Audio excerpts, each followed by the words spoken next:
¿Quién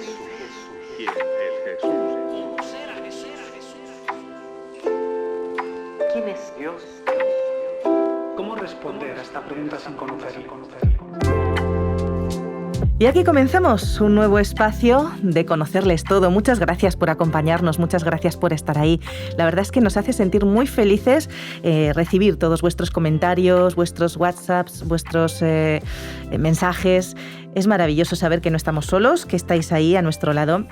Y bueno, pues ya sabéis, soy Esther y tengo conmigo a Aitor. Hola Aitor, ¿qué tal? Hola, muy buenas a todos.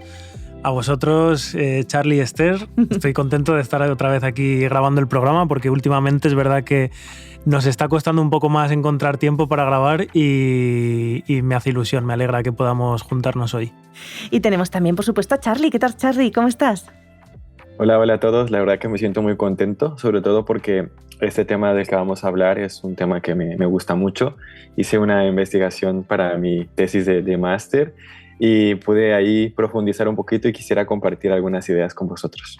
Es un tema interesante, profundo y denso, porque sí. Ya veréis, amigos, vamos a hablar en el programa de hoy acerca de la multiculturalidad y la conducta cristiana.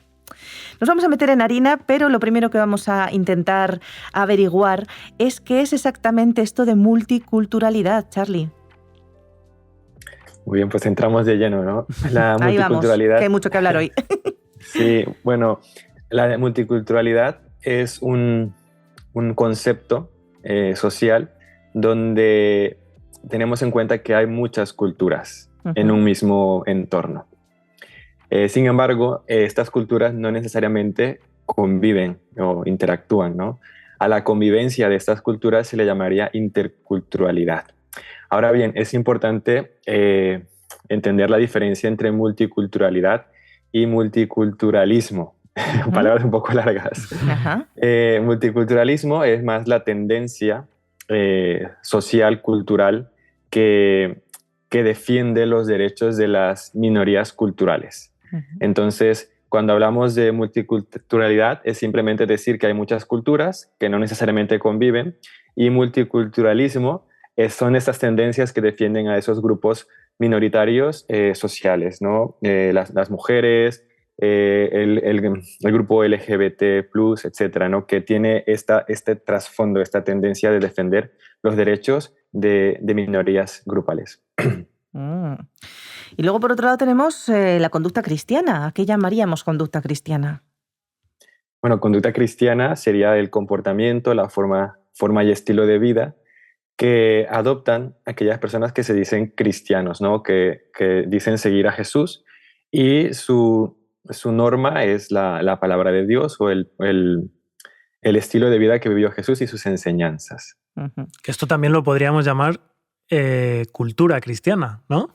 Sí. Porque yo he mirado la definición de la palabra cultura en la RAE.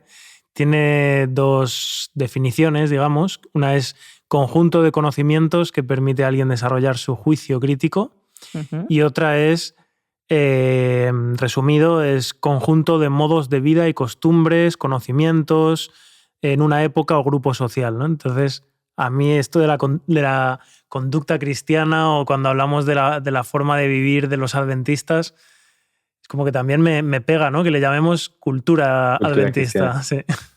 Sí, de hecho hubo un curso, al menos en México, que se llamaba Curso de Cultura Cristiana, y las personas llegaban a aprender del estilo de vida cristiano. Sí, muy bueno. Sí, porque buen aporte, sí. Nosotros, por ejemplo, vivimos aquí en España. En España pues hay una cultura determinada, pero dentro de la cultura española nosotros los adventistas tenemos como una especie de subcultura, ¿no? Que muchas veces no encaja con la cultura propia del país. Entonces es nuestra forma de vivir y de entender nuestras costumbres, nuestra forma de vida.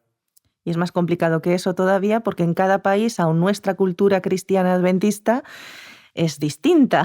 Claro. Entonces, esto de la multiculturalidad afecta a la cultura cristiana, y supongo que al revés también, ¿no? En cierto modo. Sí, porque, bueno, ahora lo veremos, ¿no? Pero cuando en un país que tiene su cultura y su subcultura adventista, y encima se juntan nacionalidades diversas, ¿no? De distintos países, cada uno con su cultura propia de su país y su subcultura propia, Madre mía. al final se hace Una mezcla ahí de una todas mezcla, las sí, sí, culturas. que a veces no es fácil de llevar, pero bueno, ahora lo vamos a analizar.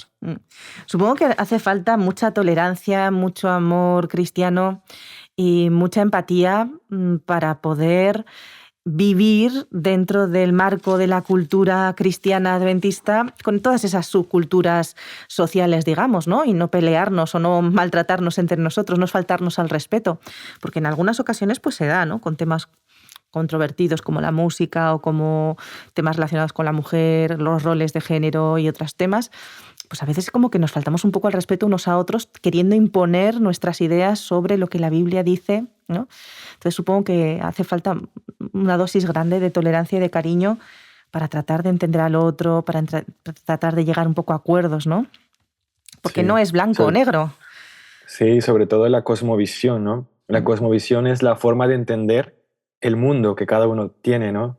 Y creo que es muy importante que seamos capaces de comprender a la otra persona y tratar de ponernos en sus zapatos, ¿no? Tratar de ver de dónde viene, sus orígenes, cómo se contemplan ciertos ritos o elementos eclesiásticos que tal vez no coinciden en el lugar donde estamos.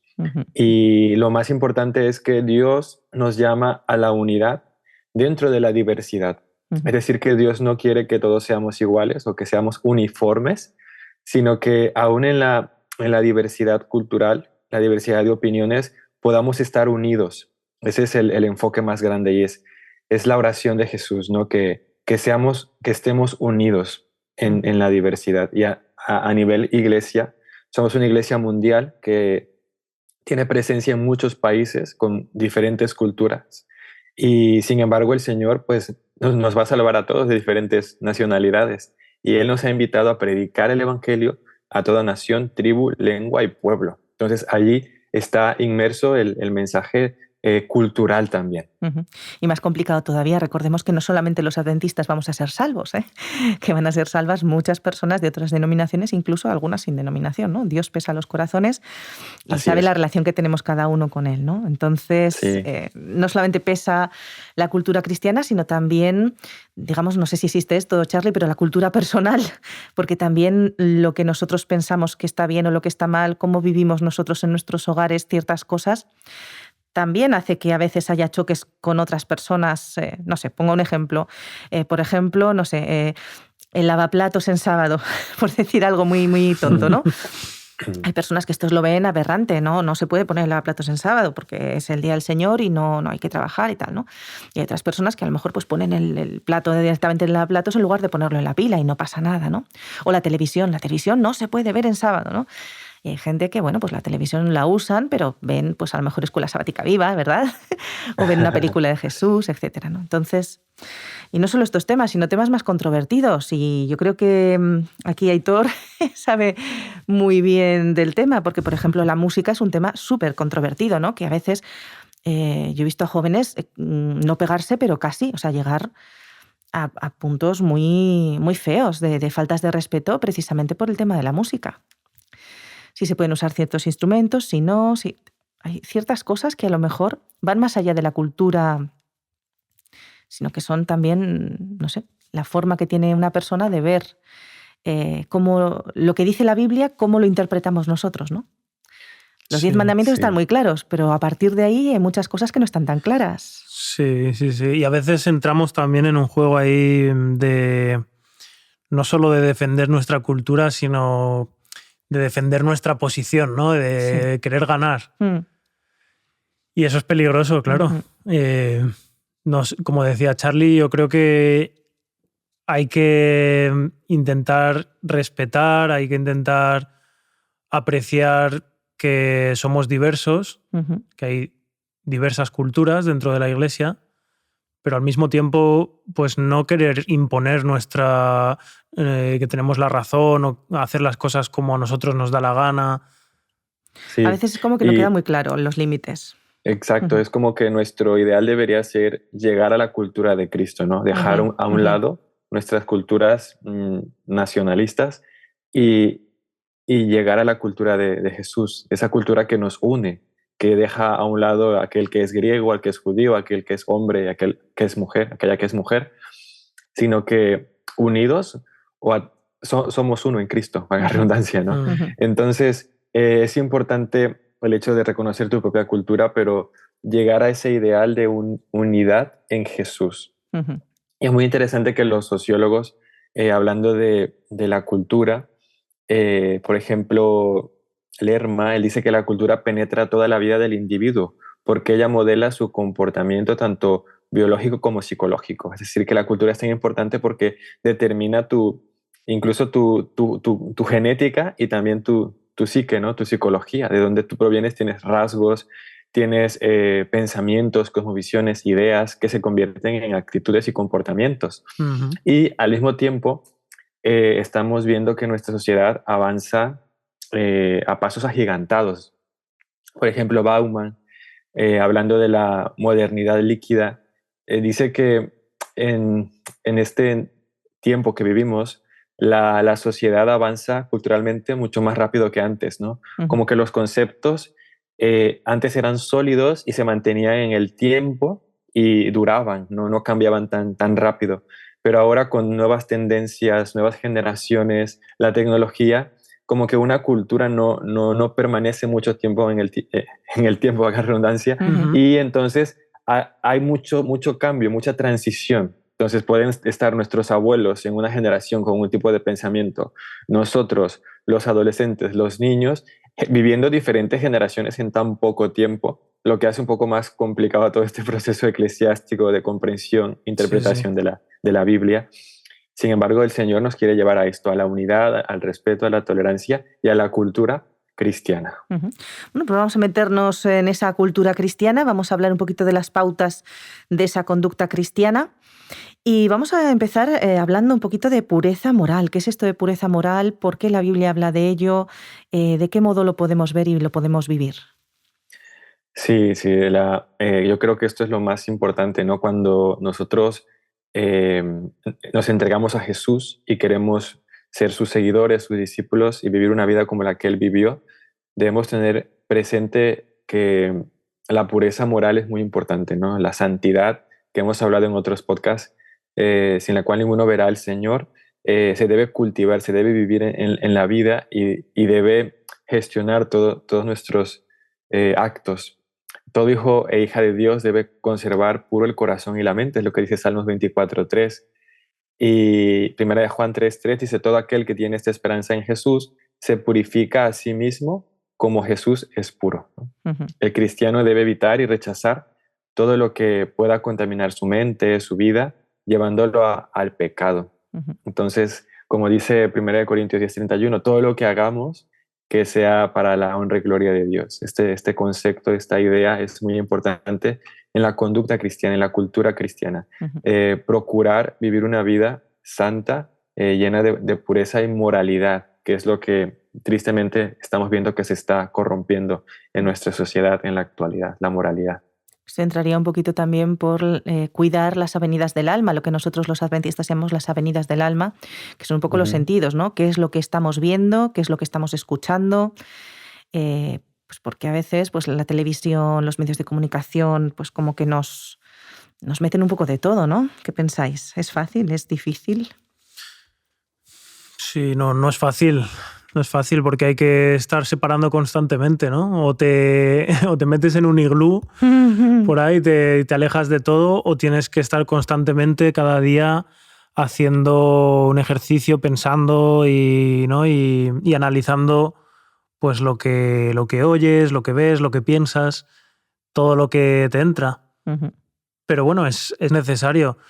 No debemos dejarnos llevar, no debemos buscar, creo yo, el camino fácil, ¿no? De decir, todo esto no se puede, o, ¿sabes? O me da igual y todo es válido. No, creo que tenemos que ser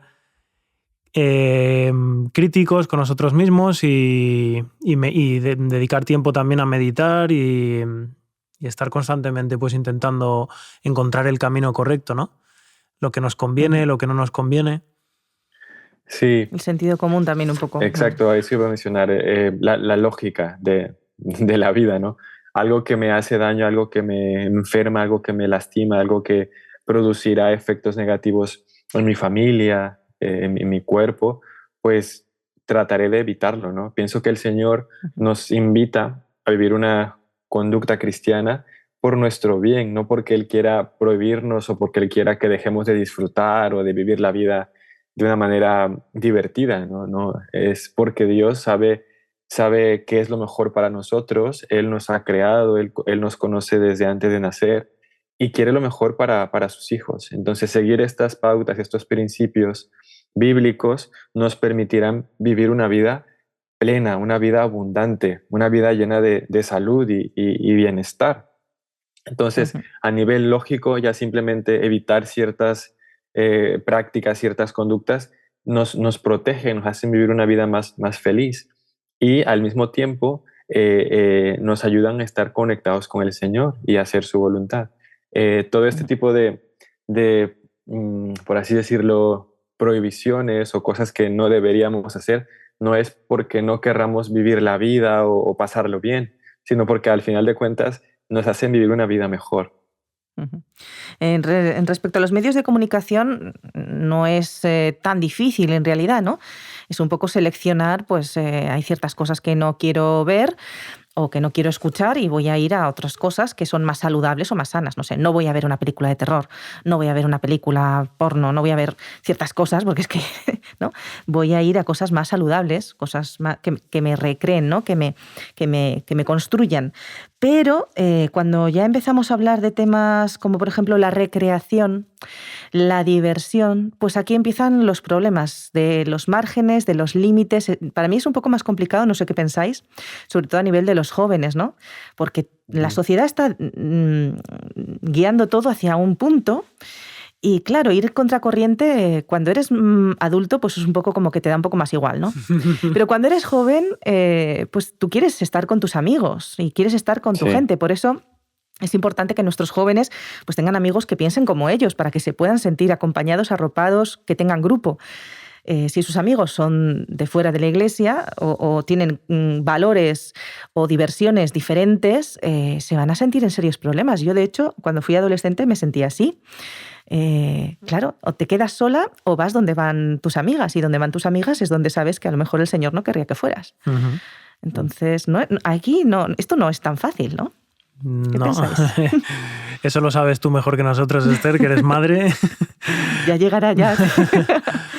Pero sí, yo creo que es complicado y un padre una madre tiene que poner muchísima dedicación, ponerlo en oración y aún así no te garantiza nada, ¿no? Pero intentar enseñarle, intentar educar al niño lo positivo que hay en hacer las cosas bien, ¿sabes? Lo divertido, lo positivo, todo lo bueno que hay en lo que es digno, como dice la Biblia, ¿no? Sí.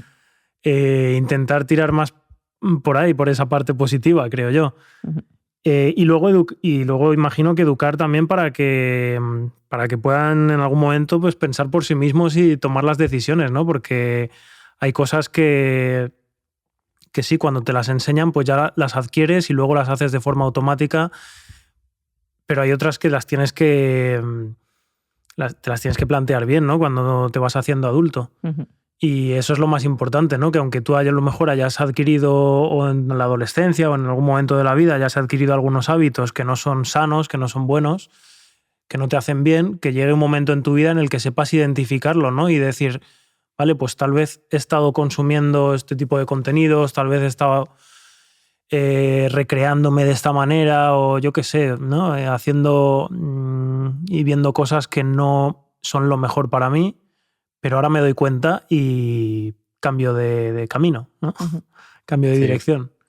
Sí, es curioso que generalmente todos pasamos por esta etapa, ¿no? De la vida, de la adolescencia, de la juventud, en la que queremos ser supuestamente libres y experimentar y que nadie se meta con nosotros.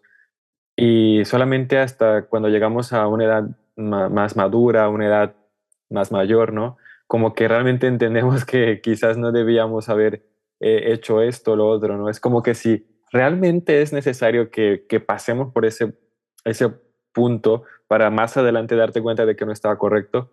Creo que los jóvenes debemos aprender de las experiencias de los que son mayores, ¿no? Ujú. Si nosotros hablamos con personas adultas o abuelos o ancianos, nos dirán qué es lo realmente importante, ¿no? Y nos explicarán decisiones que tomaron en su juventud, en su adolescencia, de las cuales están arrepentidos. Ujú. Otro punto quizás es que en nuestras iglesias, no sé, tal vez no se habla mucho de estos temas, ¿no? Del proceso cultural, de las generaciones en las que vivimos, cómo poder atraer a nuestros jóvenes, cómo poder atenderlos. Hace poco hablaba con una mujer de la iglesia, una hermana de la iglesia, Ujú. que decía que sus hijos no asisten a la iglesia porque no tienen amigos allí. Y porque mientras asistían a la iglesia recibían mucho rechazo o les cuestionaban si jugaban, si se reían, si hacían algo en la iglesia, ¿no? Es como que se les prohíbe mucho, como que hay mucho legalismo encima de los niños cuando los niños simplemente quieren ser niños. Ujú. Entonces, es muy importante que eduquemos muy bien a la iglesia, a la feligresía, para que cuidemos, protejamos a nuestros pequeños, porque ellos serán más adelante los que dirigirán la iglesia. Y tristemente, nuestros jóvenes están huyendo, escapando hacia lugares donde haya aceptación, comprensión, y muchas veces ese lugar no es nuestra iglesia. Ujú. Me parece súper importante lo que estás diciendo, Charlie, porque por un lado, responsabilidad de los padres es educar a nuestros hijos en los caminos del Señor, ¿no? Educa a tu Ujú. hijo cuando es niño y cuando sea mayor, pues se supone que no se apartará de ese camino, o si se aparta, sabrá volver, ¿no? Y el Señor siempre le va a estar Ujú. llamando. Así que esa es nuestra responsabilidad como padres. Pero por otro lado está la responsabilidad de la Iglesia. Y esto muchas veces no se habla, pero es una responsabilidad que tenemos. Cuando presentamos a nuestro hijo a los hermanos de iglesia, en esa presentación que hacemos cuando son chiquitines, se le está pidiendo a la iglesia que colaboren en esa educación del niño. Y educar no es solamente llamar la atención constantemente, esto no, muy mal, esto tal, que el niño parece como que la misión de la iglesia es disciplinar. No, la misión de la iglesia es amar. La disciplina ya vendrá de los padres y el pastor si hace falta, pero la iglesia tiene que amar, tiene que arropar, tiene que hacer que la iglesia sea una familia, que sea un lugar acogedor para ese niño que se va a convertir en joven, que va a tener muchas dudas, que posiblemente se va a alejar, que posiblemente se va a sentir influenciado por la sociedad. No es recriminarle, sino amarle y ayudarle, ¿no? Porque sí es un tema que realmente como madre me preocupa mucho. Ujú. Sí. Bueno, pues vamos a seguir, porque hay muchos temas de la cultura que son importantes, ¿no? Por ejemplo, si nos adentramos un poco más en este, que creo que merece la pena, este de la recreación, hay cuestiones como, por ejemplo, pues el baile, la discoteca. Claro, los jóvenes, vale, nosotros tenemos ciertas actividades en nuestros clubs de conquistadores, etcétera, con las que intentamos que nuestros jóvenes se queden dentro, ¿no? Pero parece como que las luces de neón les atraen mucho a esta edad, ¿no? ¿Cómo poder ayudarles a resistir eso? ¿Qué os parece? ¿Cómo podemos ayudar a nuestros jóvenes? ¿O cómo podemos, cuando vuelvan, porque normalmente hay una edad en la que se van, pero hay una edad en la que vuelven, cómo podemos sentir que se sientan arropados y queridos? ¿Qué opinión tenéis de esto vosotros? ¿Lo habéis vivido? ¿O conocéis a alguien que lo haya vivido?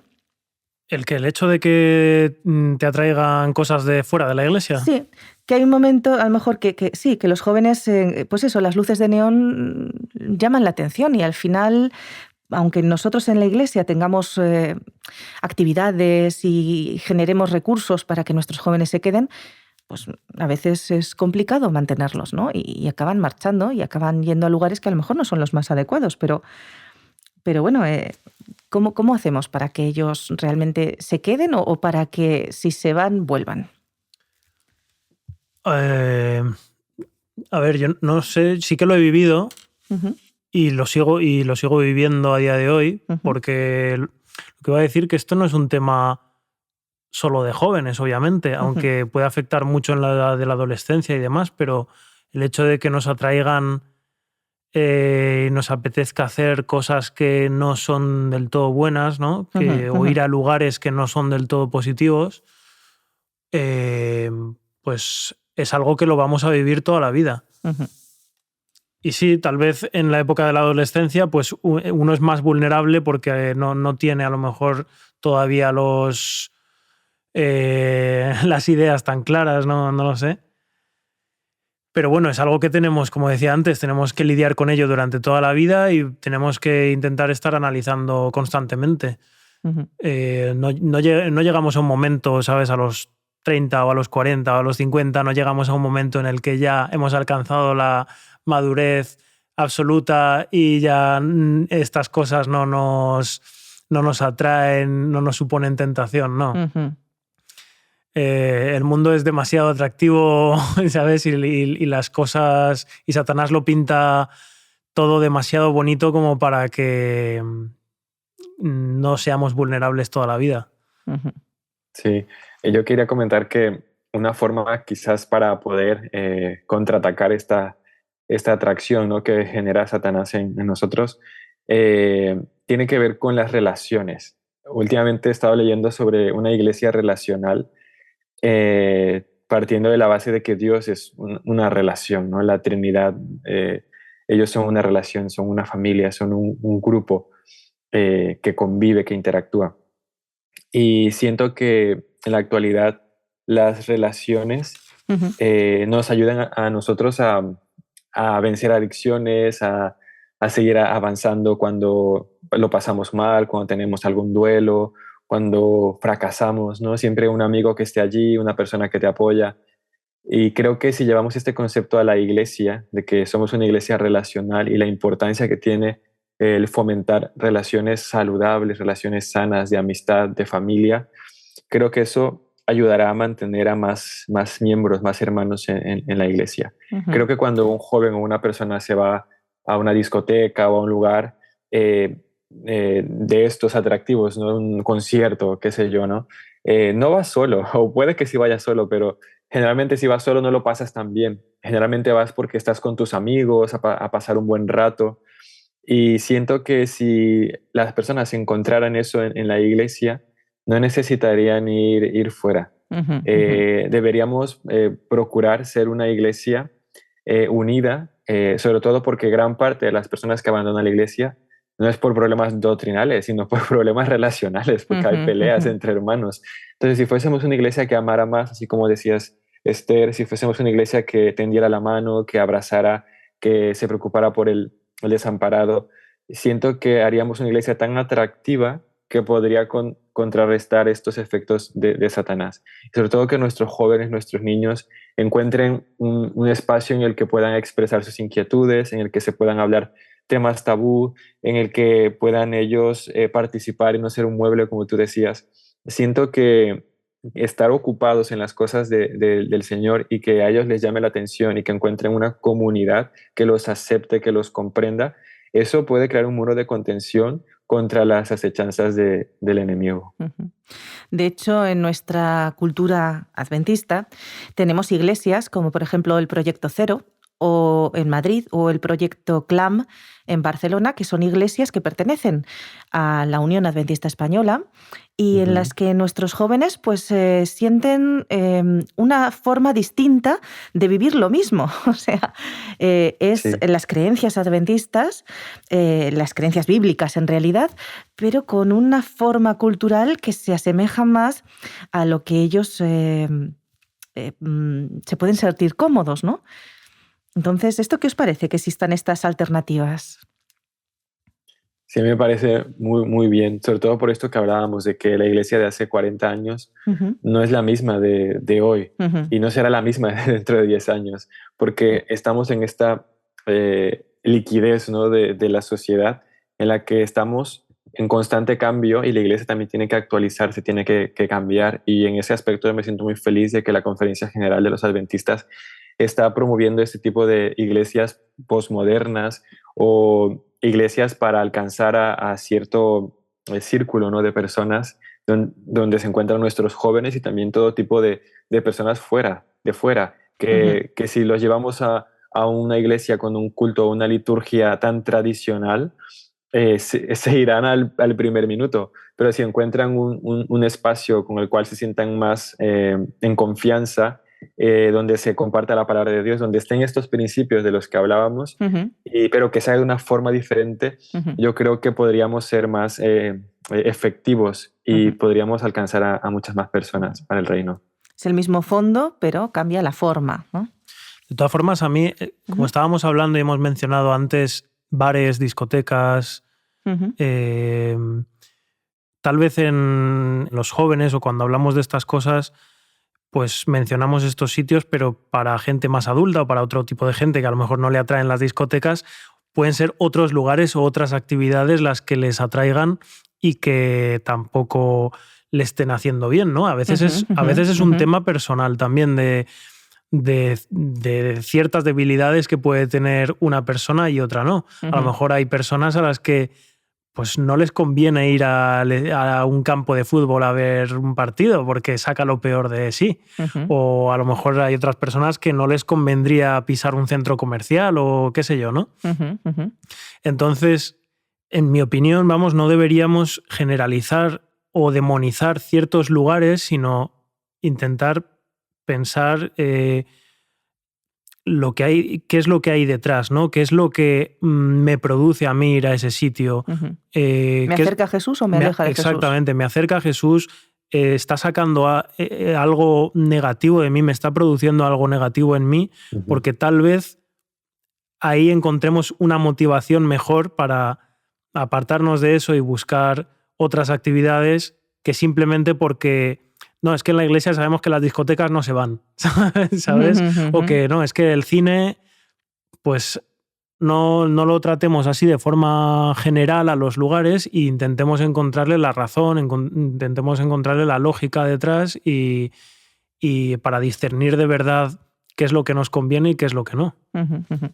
Sí, al final es ese que haría Jesús, ¿no? ¿Qué me acerca a Jesús o qué me aleja de él, ¿no? Cuando con mi niño pequeño hablamos de lo que se puede hacer, entre comillas múltiples, en sábado y lo que no se puede hacer en sábado, pues lo que hacemos es eso, ¿no? Hablar, bueno, Jesús, ¿qué haría? ¿Esto te acerca a Jesús o esto te aleja de Jesús? No sé, la tele, pues ¿te acerca o te aleja? Hombre, depende de lo que veas, ¿no? Si estás viendo una película de Jesús o unos dibujitos de una parábola, pues seguramente te acerca, pero si estás viendo, yo que sé, cualquier otra cosa, pues seguramente te aleja, ¿no? Sí, porque de esa forma vas a encontrar mucho más fácilmente que a lo mejor hay actividades o hay aficiones que forman parte de tu cultura, pero que no te convienen y que a lo mejor la iglesia no las ha estado señalando normalmente, ¿sabes? Pero tú te puedes dar cuenta de que no te convienen. Sí. Las apuestas, carreras de caballos, cada uno puede tener su tentación, ¿no? Claro. Su prueba. Es importante que se conozca, ¿no? Que nos conozcamos a nosotros mismos. Y también está la tolerancia, el respeto, la comprensión, la compasión a las personas. Si vemos que desde nuestro punto de vista una persona está cometiendo errores o se está comportando de manera inadecuada, tratemos de no juzgar, no criticar, comprender, orar por ella y pedirle a Dios que ilumine su mente, ¿no? Que le revele su verdad en la Biblia. Y esto me recuerda una parábola que contó Adalberto Holanda Pereira, de que había una vez un mono que vio un pez en el agua y tuvo pena de él. Y dijo, pobrecito, se va a morir ahogado. Entonces el mono fue y sacó al pez del agua para salvarlo. Como el mono vive fuera del agua, pues cree que el pez solo puede ser feliz fuera del agua. Entonces sacó el pez y lo puso en tierra para salvarlo. Cuando luego de las primeras contracciones, el pez obviamente pues murió y el mono dijo, qué mala suerte. Se tenía que morir, pero al menos murió en esta buena tierra y no en aquella agua fría. Entonces es una parábola en la que podemos nosotros llegar a comprender que nosotros podemos pensar que una cosa puede ser buena, apropiada para otra persona, pero quizás no es lo mismo, ¿no? Y tratamos de imponer, tratamos de forzar, tratamos de sacarlos de allí y lo que podemos estar produciendo es su misma muerte, ¿no? Sí. Y esto tiene que ver con el proceso cultural donde nosotros vivimos o nos encontramos. Por ejemplo, en Papúa Nueva Guinea no se conocen las ovejas, pero sí valoran mucho a los cerdos, ¿no? Es como el animal predilecto. Entonces, ¿cómo yo puedo contar la historia de las 100 ovejas, ¿no? de Jesús, ¿no? Que habían 100 ovejas y que una se perdió y el pastor fue a rescatarla? Ellos no entenderían esta parábola por así decirlo, en esa tribu, ¿no? Sin ovejas. Tal vez me tocará usar a los cerdos. Y también tiene que ver mucho cómo nosotros entendemos la vida. En algunos países, por ejemplo, se ama con el corazón, que cuando queremos reflejar el amor, hacemos un corazón rojo, ¿no? El Día del Amor. Pero, por ejemplo, en África Occidental se ama con el hígado. El hígado es la forma de amar, ¿no? Amas con las vísceras, con las entrañas.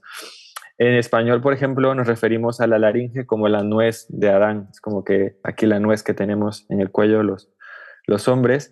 En cambio, en Sudán, la laringe es aquello que le encanta la cerveza, ¿no? Es como que eso que le da el gusto a beber.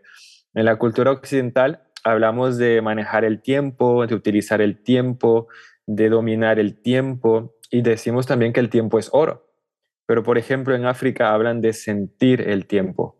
Entonces es muy importante que cuando querramos predicar, cuando querramos transmitir las enseñanzas de Jesús, tratemos también de estudiar la cultura, de saber cómo ellos se aproximan, ¿no? al amor, por ejemplo, en los idiomas. A mí que me gusta mucho estudiar los idiomas, cómo se llama en francés, cómo se llama en inglés, cómo se llama en castellano.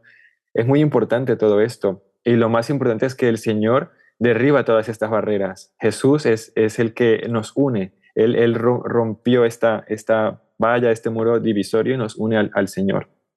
Entonces, yo siento que es muy importante este tema, que a nivel de iglesia nos pongamos a pensar, a meditar, a estudiar, a no quedarnos encasquetados en nuestra cosmovisión, sino decirle al Señor que nos ayude a comprender.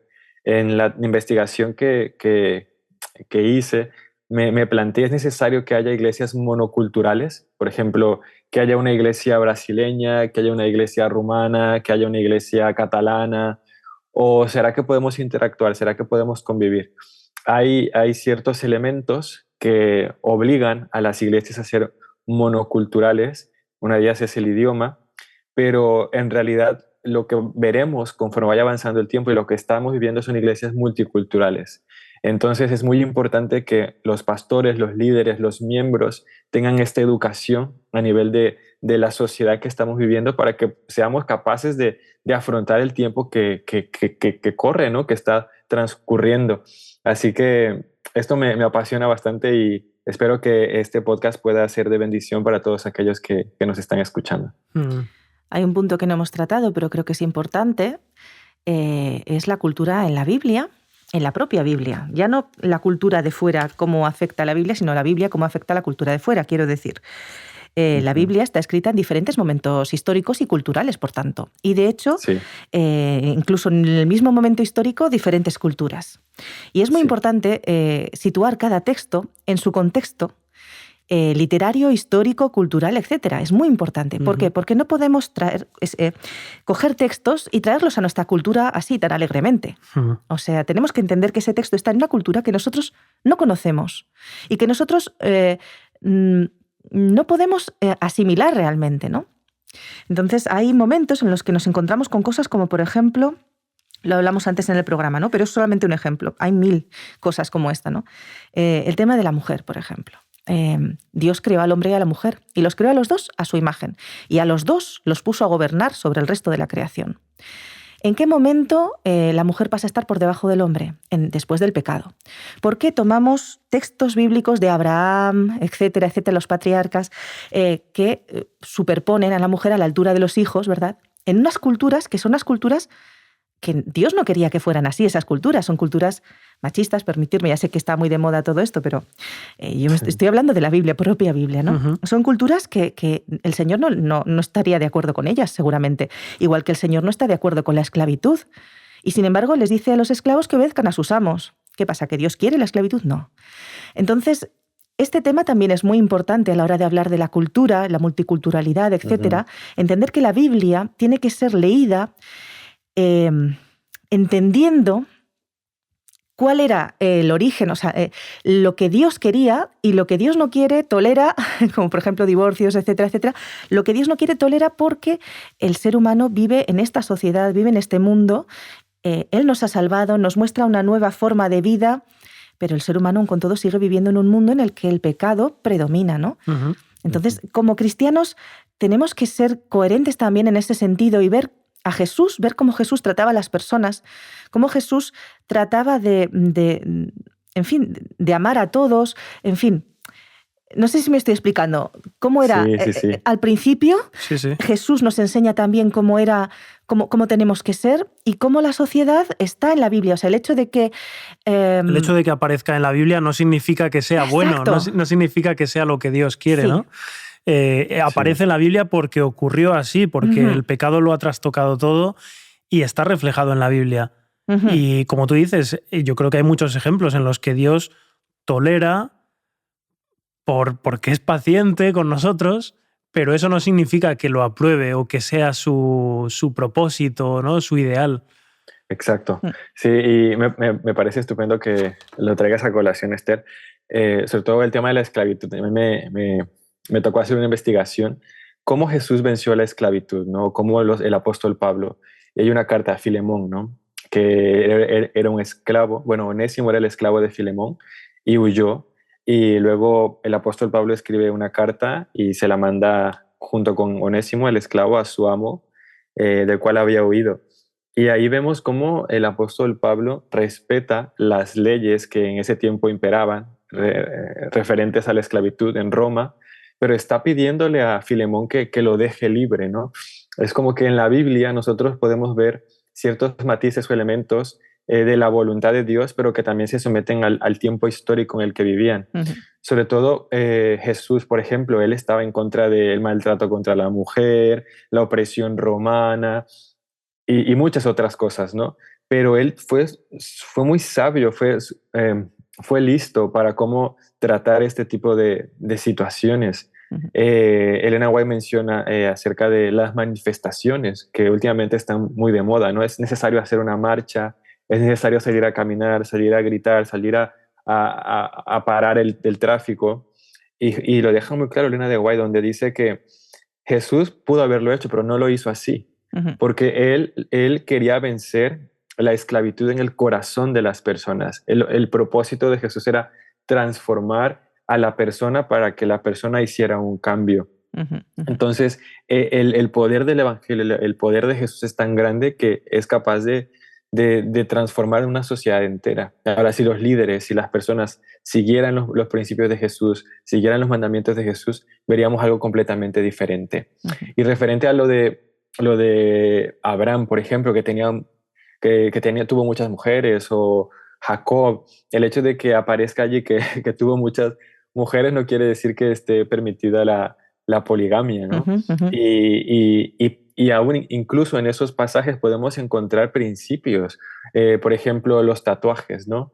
Explícitamente la Biblia dice, no imitarás a las otras naciones que se manchaban la piel o que vestían como los hombres vestían como mujeres y las mujeres como hombres. Entonces podemos encontrar esos principios y alabado sea Dios que lo dejó allí. O sea, él no ocultó lo que la sociedad estaba viviendo, los pecados que el pueblo estaba teniendo. Él lo dejó ahí presente para que seamos capaces de comprobarlo en nuestra actualidad, ¿no? Las joyas, los adornos ostentosos, ¿no? Que a veces es un tema muy polémico, pero si leemos la Biblia, Génesis 1, 26, 27, donde Dios le dice, despojaos de todo lo que sea un adorno idolátrico, ¿no? Y más adelante en Timoteo también dice que vuestra vestimenta, que vuestro estilo de vida sea modesto, nada ostentoso. O sea, los principios están allí. El hecho de no gastar demasiado comprándote una joya, de que tu adorno no sea el exterior, sino el interior, ¿no? El hecho de que te vistas bien, modestamente. Esos principios siguen allí y hay ejemplos en la Biblia para conducirnos, para tener esta cultura cristiana. Aplicable a cochazos y relojazos también. Sí, de todo, sí, por supuesto. Realmente Jesús en el corazón de las personas es el único que puede hacer el cambio, es el único que nos puede ayudar a transformarnos en la cultura ya no bíblica, en la cultura de Dios, en la cultura con la que Dios nos creó y que el pecado trastocó. En la Biblia podemos encontrar, está por supuestísimo inspirada por el Señor, podemos encontrar la vida de otras personas en unas culturas específicas, con unas formas de vida específicas, y que nos van a ayudar a no repetir esos errores si somos inteligentes, ¿no? Que nos van a ayudar a ver que tampoco eran perfectos, pero que se levantaban y seguían. Hebreos 11, ¿no? Sansón, David, sí. Esas vidas que cometieron fallos, pero son héroes de la fe porque permanecieron al lado del Señor, se arrepintieron y siguieron, ¿no? Entonces la Biblia es para nosotros una guía de fe, no tanto como un libro que hay que seguir paso por paso, sino como un libro que nos enseña cómo llegar al Señor. El cielo, la eternidad van a ser antes del pecado, como antes del pecado, no ese contexto pecaminoso de culturas distintas, ¿no? Eso es lo que yo creo que tenemos que tener muy claro. Así que yo no sé si queréis decir algo para terminar el programa, no nos queda mucho tiempo. Una frasecita cada uno, como colofón, ¿qué os parece? Sí, yo diría lo que hemos mencionado antes también, que aunque hay muchas culturas, muchas formas de entender ciertos aspectos de la religión y de la vida cristiana, pero que tenemos que intentar ser respetuosos, ser pacientes y tener claro que el objetivo es que estemos en armonía unos con otros, sin querer imponer lo nuestro, sin querer prohibir lo de los demás. ¿Cómo hacía Jesús? Y buscar la unidad en Cristo, que al final lo que nos une es el sacrificio que ha hecho Jesús por nosotros y el amor que Él nos ha demostrado y que nos ha salvado del pecado, y eso es lo que nos tiene, a fin de cuentas, que mantener unidos como iglesia, ¿no? Y eso es lo que nos llevará después a hacer su voluntad. Sí, yo diría que Dios nos invita también a ser contraculturales, a pesar de que hay muchas culturas. Nos tocará en un momento de la historia, de la sociedad, ir contra la cultura que estamos viviendo, ¿no? Entonces, es importante tratar de aceptar, tratar de interactuar las culturas, pero entender que nos tocará ir contra la cultura cuando la cultura vaya contra los principios del Señor. Tratemos de estudiar la palabra de Dios, orar fervientemente, por si acaso tenemos alguna duda o algún dilema mental que no sabemos qué hacer. El Señor, a través de su Espíritu Santo, está dispuesto a inspirarnos, a decirnos cuál es su voluntad, qué es lo correcto, y debemos dejarnos guiar por esa voz de la conciencia, que la podemos encontrar claramente a través del estudio de la Biblia, la oración y la fe en el Señor. Sobre todo cuando haya una persona que piense diferente a nosotros, tolerancia, respeto, amor, humildad, paciencia, y ver a las personas como hijos de Dios, como nuestros hermanos, no verlos como enemigos ni como diferentes, porque todos somos uno en Cristo Jesús. Sin duda, como es el título de nuestro programa, conocerle es todo, y conocerle es que realmente es todo. Si conocemos al Señor, Él nos va a ir cambiando poco a poco, y no hay nada que podamos decir que supere al testimonio de nuestra vida, ¿no? Todo lo que sabemos del Señor, las personas van a querer saberlo también si somos capaces de reflejar el carácter de Cristo. Las personas se acercaban a Él no porque Él tuviera un discurso especial que solo tenía después, ¿no? Sino por su forma de ser, por cómo amaba, por cómo ayudaba. Él no iba por ahí criticando o haciendo daño a la gente, sino todo lo contrario, ¿no? Iba ayudando, amando. Somos totalmente imperfectos, Jesús es el único perfecto, y por eso no podemos juzgar con dureza a los demás, sino que tenemos que amar a los demás y, pues eso, ser ejemplo, ¿no? En todo lo que podamos, que el Señor tiene mucho trabajo con nosotros también. Así que conocerles todos sería un poquito el resumen del programa de hoy, y ya sabéis que os esperamos en el próximo programa, en el próximo podcast de este maravilloso programa, valga la redundancia, que es conocerles todo. Así que muchas gracias, Aitor, muchas gracias, Charly. Hasta la próxima. Gracias, Esther. Y nos encontramos el próximo día. Hasta pronto.